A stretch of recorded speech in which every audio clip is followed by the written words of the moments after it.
Javier Solís apartó el micrófono con 2 dedos, como quien empuja un objeto frágil que podría quebrarse con cualquier movimiento brusco. La orquesta ya tenía los instrumentos levantados. Los violines tensaron arcos. La trompeta ensayó un aliento mínimo. El director levantó la batuta. Todo estaba listo para la entrada. Todo, menos él. «Un momento», murmuró Javier, pero su voz se oyó clara, proyectada, como si el estudio entero se hubiera inclinado hacia su boca. El productor, en la cabina, se incorporó de golpe. Sabía distinguir cuando un cantante respiraba diferente antes de una canción. Aquí no había duda. Aquello no era olvido ni capricho. Era decisión. De esas irreversibles. El público acomodado entre las butacas del estudio, críticos, patrocinadores, algunos curiosos de última hora, se estremeció. Nadie esperaba que, a mitad del programa en vivo más escuchado de la noche, el ídolo que garantizaba cifras y aplausos detuviera la maquinaria del espectáculo. En aquella época, detener un programa era casi una blasfemia profesional. Javier bajó la mirada por un instante. Sus pestañas, largas y negras, proyectaron una sombra trémula sobre las mejillas. El silencio se volvió espeso. Los músicos, sin saber si soltar la tensión o mantenerse en posición, se congelaron. Aquel segundo se extendió como un túnel, y entonces él habló. «Antes de cantar», dijo, «debo decir algo que llevo muchos años cargando».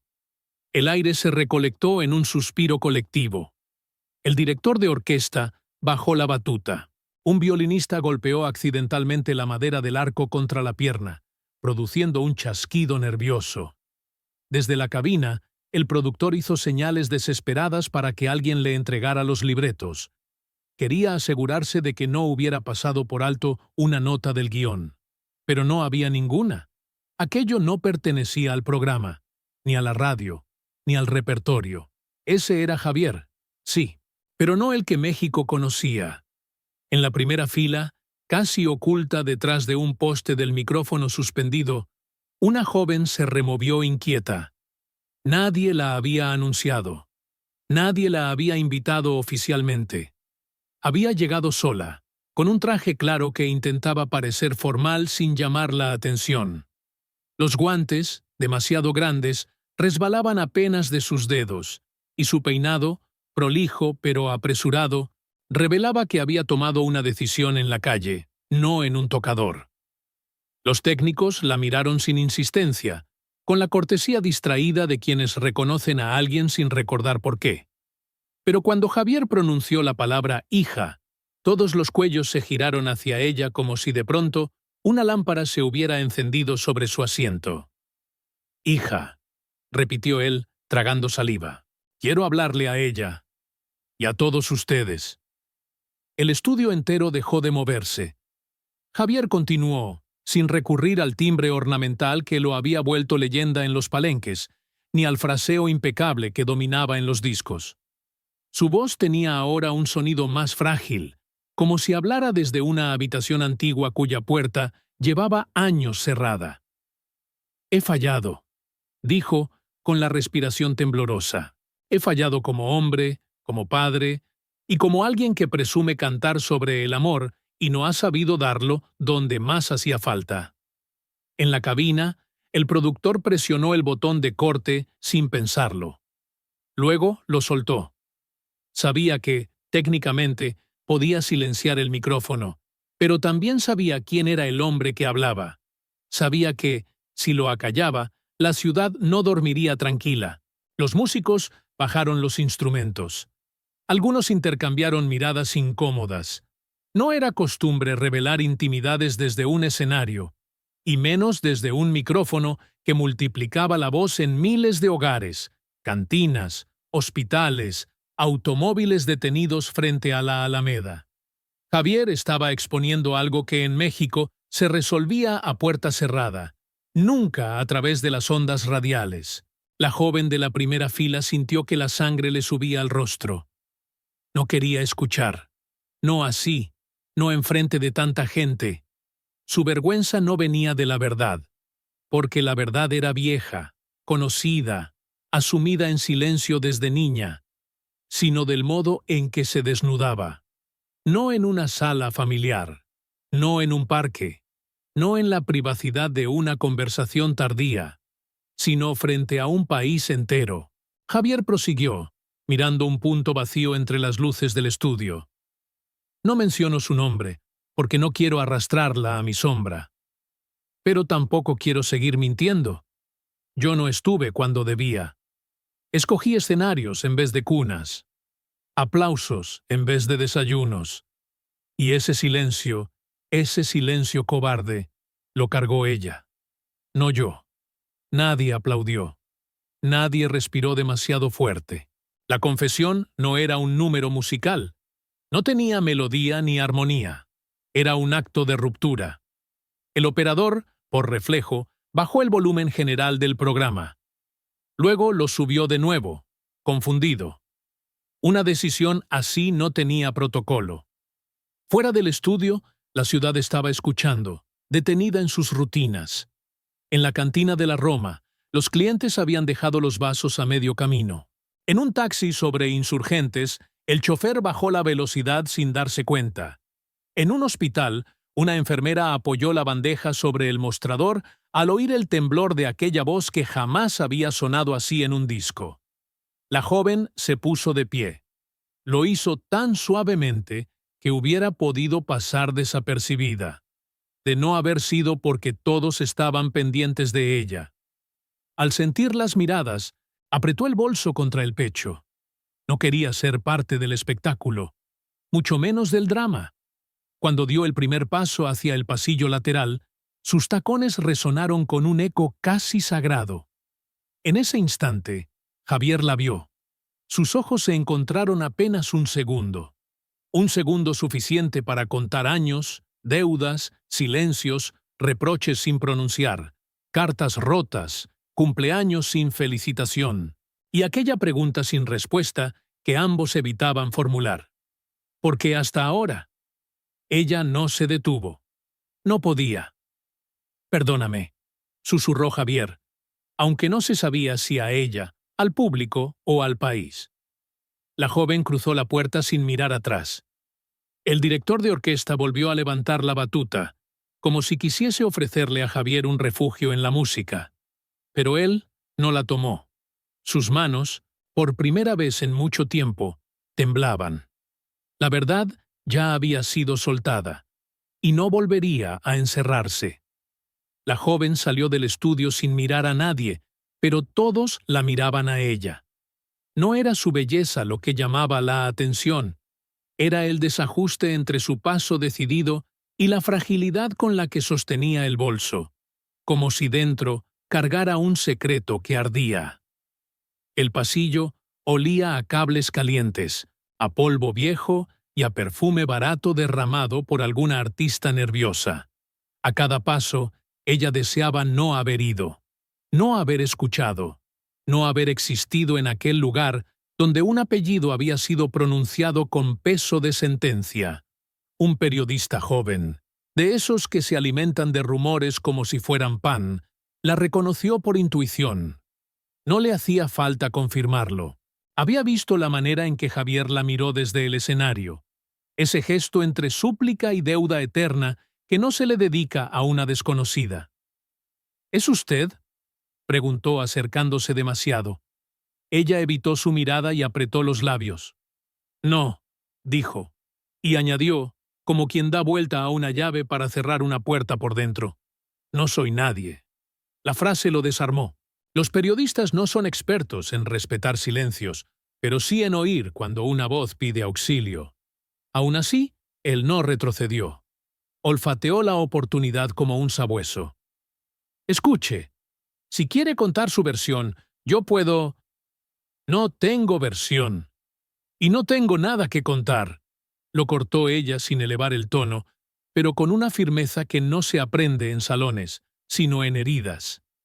Se alejó con pasos rápidos. El periodista dudó entre seguirla o regresar al estudio, antes de que otro colega le arrebatara el primiciazo. Optó por lo segundo. Al final, la noticia no requería nombre.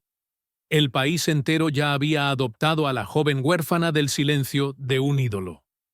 Afuera, la noche capitalina parecía saber algo. El tráfico se movía lento en los alrededores de Bucareli, donde la gente empezaba a salir de restaurantes y fondas con el rumor recién escuchado.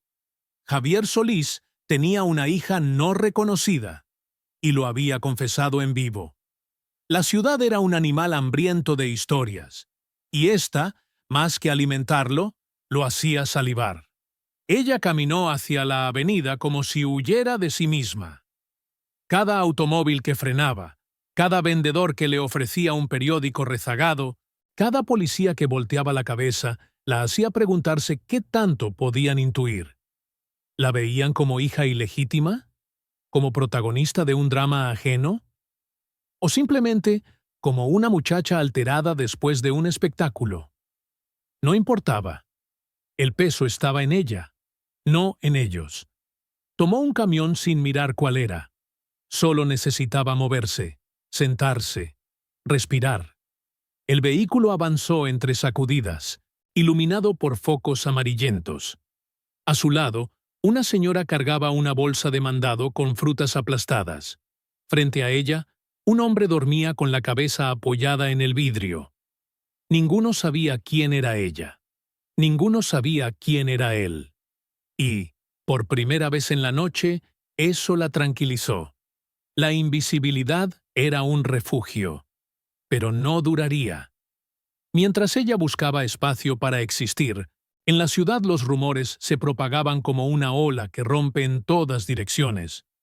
En una cantina de Bucareli, 3 hombres alzaban vasos de tequila mientras debatían si lo confesado por Javier era un gesto noble o una estrategia publicitaria.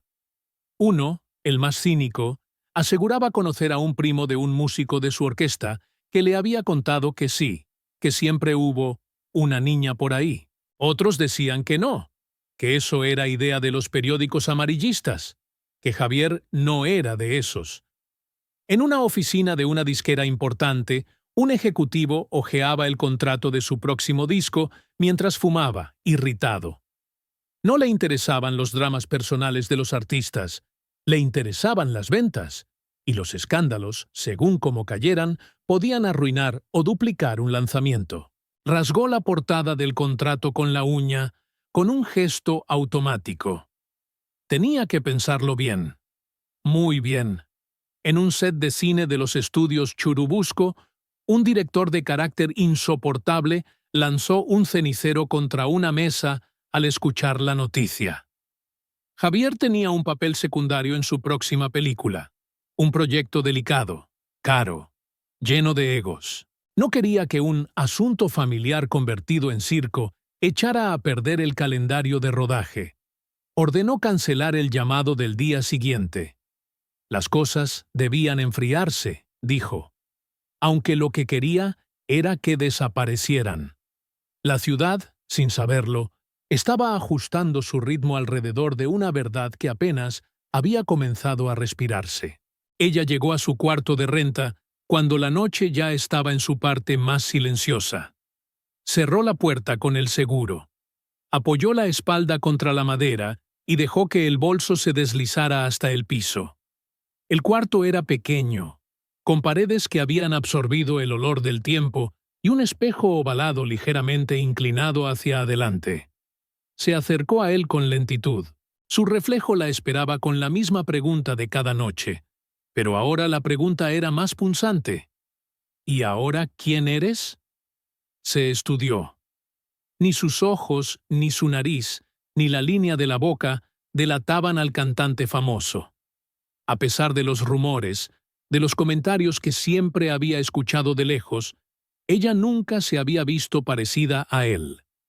Tampoco quería hacerlo, ni siquiera esta noche. La vergüenza que la abrazaba no era por la verdad misma.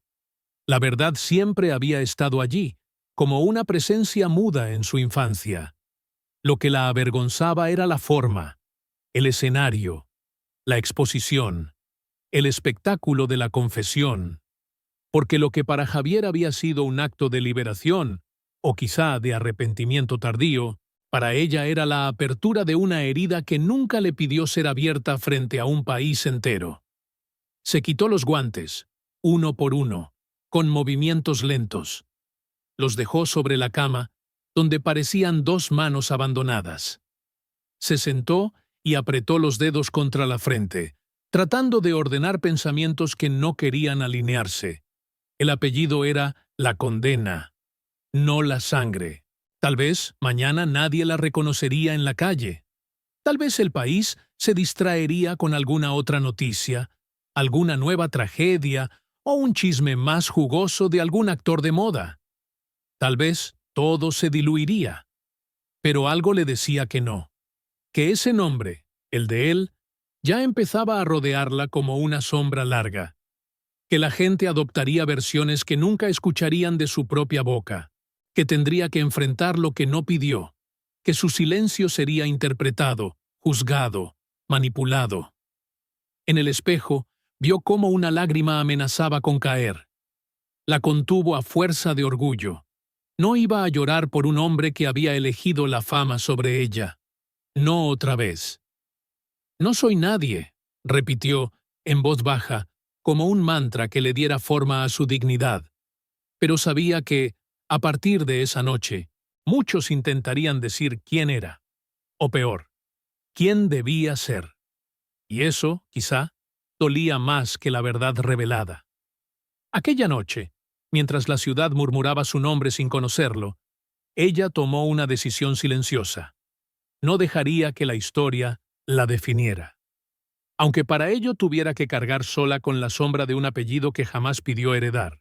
El cabaret estaba casi vacío cuando Javier empujó la puerta trasera. No llegó acompañado de representantes ni fotógrafos. Estos habían aprendido a mantener distancia después de lo ocurrido en la radio. Caminó solo, con el saco colgando del brazo, como si un peso invisible lo obligara a andar despacio. Nadie lo anunció. Nadie lo esperaba. El pianista, un hombre seco y de dedos nerviosos, ensayaba escalas al fondo. Al verlo entrar, interrumpió la secuencia y se quedó en silencio, dudando si debía saludar o fingir no haberlo visto. En esos días, cualquier gesto hacia Javier parecía arrastrar un riesgo profesional. ¿Puedo usar el piano?, preguntó Javier, señalando el instrumento con un movimiento leve. El pianista inclinó la cabeza, se levantó del banquillo y se hizo a un lado. Ni una palabra, ni una sonrisa, solo respeto silencioso y un temor que flotaba entre ambos. Javier se sentó y dejó que los dedos acariciaran las teclas como si fueran viejos amigos con quienes había peleado. Tocó un acorde sostenido, profundo, casi violento. El sonido reverberó en el salón vacío, chocando con las paredes recubiertas de terciopelo polvoriento. Era una nota que no estaba dirigida a nadie, pero que tampoco se perdía del todo. Se quedaba suspendida, como si aguardara respuesta. Respiró. Tocó otro acorde, y otro. Pero antes de que la melodía se transformara en canción, sus manos se detuvieron. No podía. No esa noche. Sentía el eco del estudio de radio todavía vibrando en los huesos. La manera en que su voz se había quebrado al decir «hija». La forma en que los ojos del país se habían vuelto hacia él, no con admiración, sino con juicio. El silencio que aún se respiraba en cada lugar al que entraba. En ese momento, se acercó el dueño del cabaret, un hombre grande, de bigote impecable y sobre todo oscuro. Caminaba despacio, midiendo cada paso como si el suelo tuviera memoria. «Maestro», dijo, con un saludo cortés, casi reverencial, «usted sabe que esta casa siempre es suya». Javier asintió, agradecido. Esperaba un gesto de apoyo. Lo necesitaba. Pero el hombre continuó. «Hoy no puedo dejar que cante. No por mí. Usted me conoce. Pero hay gente nerviosa. Patrocinadores, funcionarios, y ya sabe cómo es esta ciudad con los escándalos. Se agitan, se multiplican. Aunque no quiera, usted trae tormenta. El pianista bajó la mirada. Javier cerró los ojos un instante. Entiendo, respondió, sin rencor, aunque la frase le desgarrara por dentro. El dueño colocó una mano firme sobre su hombro. Regrese pronto, cuando todo se calme. La palabra calme era un eufemismo. Lo que quería decir era, cuando la ciudad encuentre otro escándalo que la distraiga de usted. Javier se levantó del banco del piano. Las teclas, liberadas de sus dedos, emitieron un leve chasquido que sonó a despedida. En los días siguientes, cada lugar al que se asomaba le recordaba que su verdad había cambiado la forma en que lo miraban. No había insultos ni ataques directos. No era ese tipo de condena. Lo que había era algo peor, una delicada frialdad, un silencio respetuoso pero distante, una incomodidad que se colaba entre saludos, apretones de manos, invitaciones canceladas con excusas torpes. En la disquera lo recibieron con sonrisas tensas. El gerente, un hombre corpulento con olor a loción fuerte, le extendió un cigarro que Javier rechazó con suavidad. «Maestro», dijo el gerente, «necesitamos ajustar un par de cosas. Por la situación». La situación. Otra palabra sin rostro que servía para englobar el desorden moral, comercial y emocional que seguía al ídolo desde su confesión. Javier escuchó pacientemente. Cambios de fecha, un lanzamiento pospuesto, una gira repensada. Nada de esto le sorprendía. En el fondo, lo esperaba.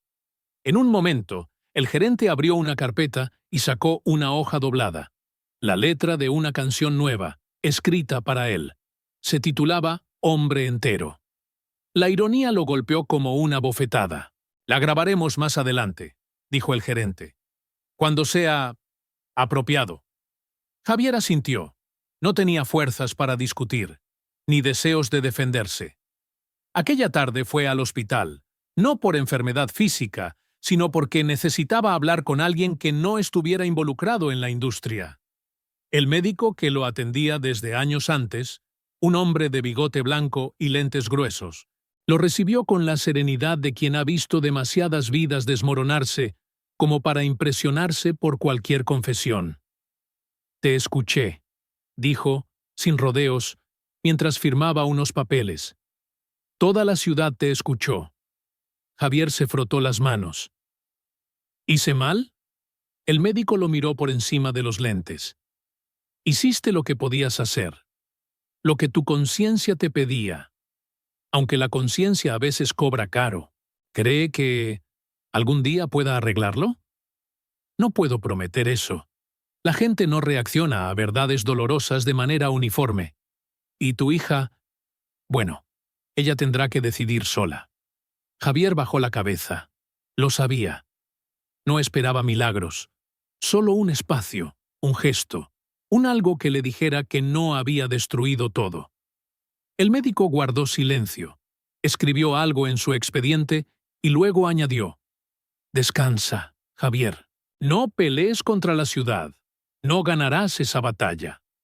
Esa noche, en su camerino de un teatro donde estaba programado para cantar, y donde, por prudencia, no se presentó, Javier se quedó solo bajo una luz tenue.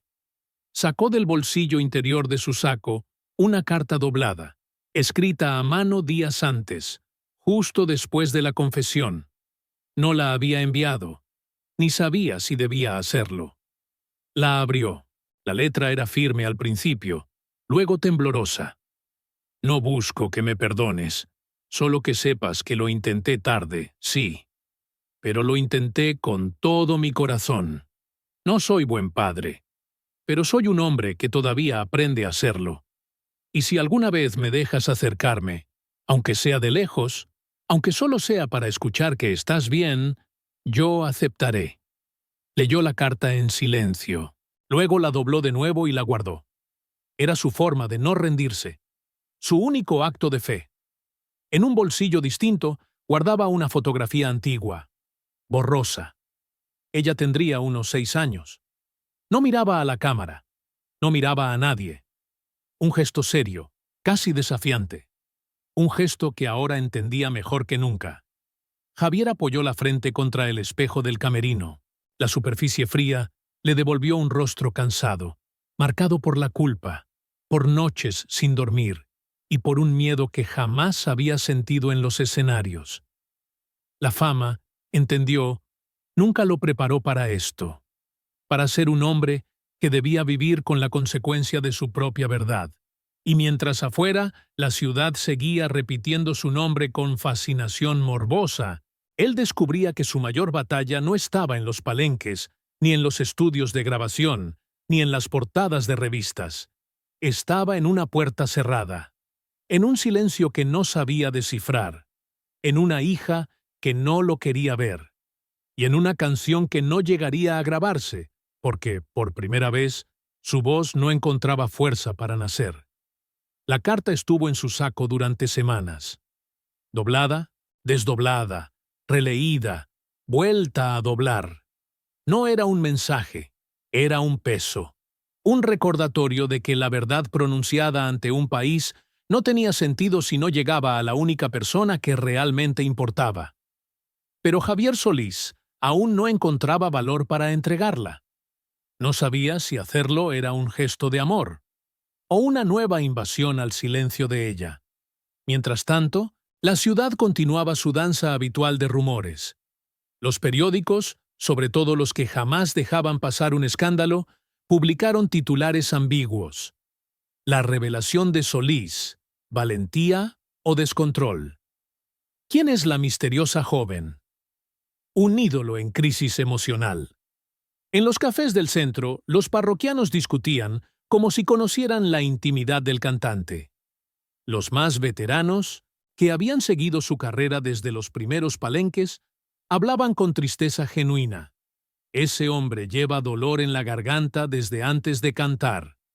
Los recién llegados, ávidos de teorías, proponían fantasías que ni las radionovelas se atrevían a inventar. Pero la joven, ella, la que había huido del estudio sin nombre, no escuchaba las voces de la calle. Había aprendido a evitarlas. Salía de casa temprano, regresaba tarde, escogía trayectos con menos tráfico humano. En su cuarto, donde solo el espejo conocía su verdad, guardaba un orden pulcro, ropa doblada, zapatos alineados, libros apilados sin desorden. Era su manera de controlar algo en un mundo que se había vuelto impredecible. Una tarde, recibió un sobre sin remitente. Lo encontró debajo de su puerta. No tenía que abrirlo para saber quién lo enviaba. Aún así, lo abrió. Adentro no estaba la carta de Javier. Era otro papel. Más breve, más silencioso. No insistiré. No voy a buscarte sin permiso. Solo quiero que sepas que no te nombré por espectáculo. Lo dije porque ya no podía seguir callándolo. Si algún día decides hablarme, estaré. No había firma. No era necesaria. Ella guardó el papel entre las páginas de un libro que rara vez abría. No lo rompió, aunque quería. No lo quemó, aunque la tentación era real. Porque entre la rabia, la vergüenza y el agotamiento, había también una punzada de algo desconocido. No era perdón. No era cariño. Era una grieta diminuta en aquella coraza que la protegía desde niña. Y eso la enfureció más. Mientras tanto, Javier regresaba lentamente al trabajo. Los promotores ya no lo llamaban con la misma frecuencia. Los teatros que antes lo recibían con vítores, ahora lo hacían con un formalismo rígido. Las miradas ya no eran admiración pura. Ahora llevaban juicio, curiosidad o una especie de lástima que él detestaba. Aún así, subió a los escenarios. Cantó. Y cada canción adquirió un peso nuevo. En cada frase había un temblor, un hilo de emoción desnuda que el público, aunque no comprendía del todo, sentía como un golpe directo al pecho. Una noche, durante un concierto en un palenque de Guadalajara, ocurrió algo extraño. Mientras interpretaba Sombras, Su voz se quebró en un verso que jamás había fallado en años de carrera. El público guardó silencio. Nadie se movió. Nadie tosió. Era un silencio limpio, expectante, como si todos supieran que estaban presenciando algo que no pertenecía al espectáculo. Javier cerró los ojos. No intentó disimular. No intentó recomponer la nota. Simplemente continuó. Y cuando terminó, muchos aplaudieron de pie. No por la perfección técnica, sino porque por primera vez el ídolo dejaba ver al hombre. Esa noche, en la habitación del hotel, abrió la maleta y encontró la carta original, la larga, la que todavía no había enviado. La releyó por 20ª vez. Sintió un nudo en la garganta. No busco que me perdones. Cerró los ojos. Sabía que no podía forzar el destino. El tiempo tendría que hacer su parte. Si ella algún día deseaba leerla, sería decisión suya. La ciudad, sin embargo, no lo dejaba en paz. Un periodista insistente consiguió la dirección aproximada de la joven y decidió seguirla a escondidas, convencido de que tenía entre manos la historia del año. Una mañana la abordó cuando salía de su trabajo. «Señorita, solo una palabra», insistió él, acercando una libreta. Ella se detuvo, cansada de huir. «¿Qué quieres saber?» «Es cierto que es hija de Javier Solís. ¿Qué piensa de la confesión que él hizo? ¿Tendrá relación con él ahora?» Ella respiró hondo, como quien se prepara para caminar sobre cristales. «Piense lo que quiera», dijo. «Inventen lo que necesiten para vender su tinta. Yo no voy a darles la historia que buscan. Pero la gente quiere saber». «La gente no me conoce», interrumpió ella. «Y él tampoco». El periodista retrocedió, sorprendido por la dureza de la frase. Sin añadir más, ella se marchó, pero lo dicho quedó flotando como una sentencia, como una verdad que cerraba puertas. La noticia llegó a Javier al día siguiente, contada por un músico de su orquesta que la había oído en un programa matutino. Él no comentó nada, no se defendió, no criticó, solo guardó silencio. Pero ese silencio fue distinto. No era resignación, era una aceptación dolorosa. La ciudad podía querer reconciliaciones, lágrimas televisadas, abrazos melodramáticos, pero él entendía que la vida real no obedecía a los deseos del público, que la joven tenía derecho a odiarlo, a ignorarlo, a negarlo. Era su derecho, y él lo respetaría hasta las últimas consecuencias. Pasaron meses, lentos, espesos, cargados de un rumor constante. Javier, por fuera, recuperaba su carrera. Ella, por dentro, intentaba recuperar su vida. Un día, uno cualquiera, sin anuncio, sin preludio, ella recibió otra carta. No era de él. Era de una tía lejana, que la había criado en parte. Una mujer que siempre había sabido más de lo que decía. La carta era simple. No tienes obligación de quererlo, pero tampoco obligación de cargar con el peso de su culpa. Lo que él hizo no define quién eres. Haz tu vida, y deja que él, si puede, sane la suya. Ella dejó caer la carta sobre la mesa. Ese era el permiso que no sabía que necesitaba. Esa noche pensó en él. No en su fama, ni en su voz, ni en el hombre que la ciudad adoraba. Pensó en el hombre cansado que había visto en el estudio, con la mirada llena de algo parecido al miedo. Y por primera vez, su rabia aflojó. No era perdón, pero era un respiro. Javier, sin saberlo, sintió esa misma noche que algo en su interior se aquietaba.